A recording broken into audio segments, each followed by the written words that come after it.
For the last few years, China has been asserting its power in its neighborhood. The war has further divided the world and revealed a deep disconnect between NATO countries and the global south. The military alliance is regarded with skepticism and distrust. We don't believe in taking sides. But this view is not shared by everyone. So what does this mean for NATO and the future of the alliance? Well, Russia, China and NATO are connected, but how are they connected actually? My friend, sadly they are connected in a bad and bloody way. But how bloody is this? What could go wrong if they all clashed? What could be the issue if they all met on the battleground? Well, my friend, these questions and more forced me into a 4 weeks research journey. Just make sure you hit the like and subscribe button as I talk you through what I was able to find out, and also in a way of saying thank you for the efforts put into this video. Just a like and a subscribe are highly appreciated. NATO calls itself the strongest defense alliance in the world and a community of values.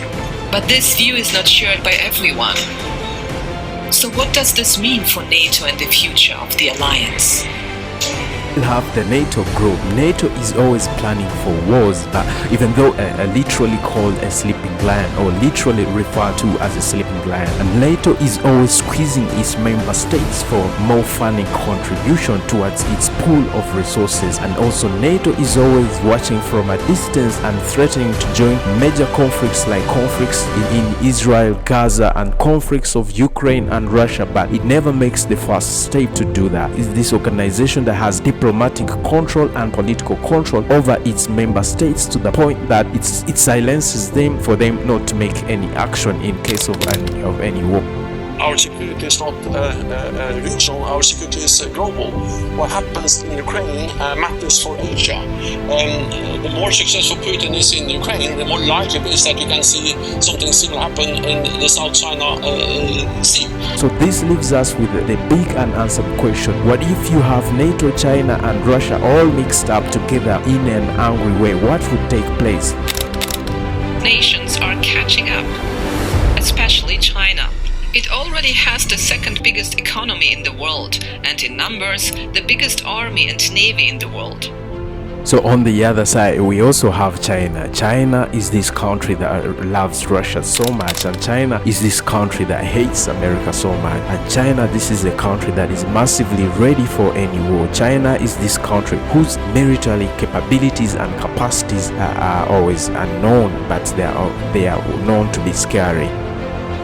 For the last few years, China has been asserting its power in its neighborhood.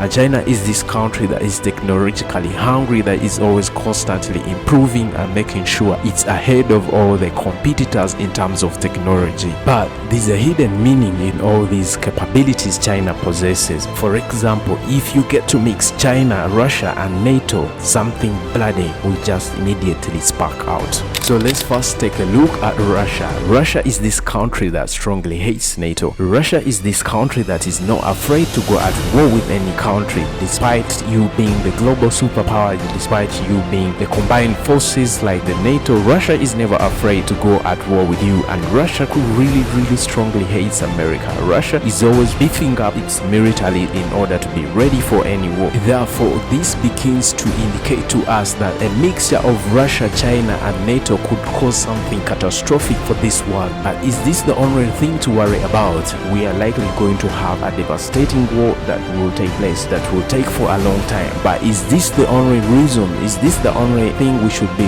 worried about?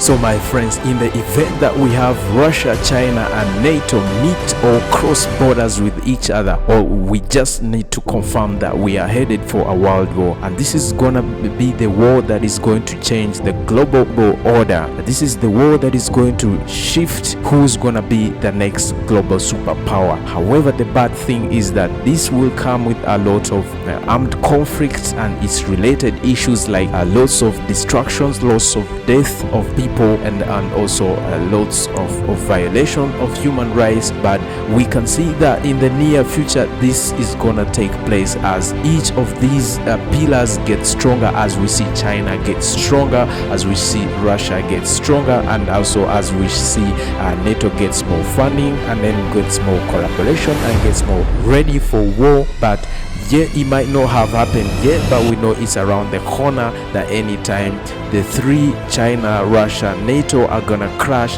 and we're gonna be headed for a devastating war. So let us know what you think can be done to prevent all this. Let us know what you think this could be done in order to minimize the damage, and let us know what you think should be done to minimize the occurrence of this in the comment section below. Otherwise, we would like to thank you for your support, but make sure you don't forget to hit the like and subscribe button as we thoroughly exist to research about global community and personal issues alongside their solutions. Bye now, catch you later in the next video.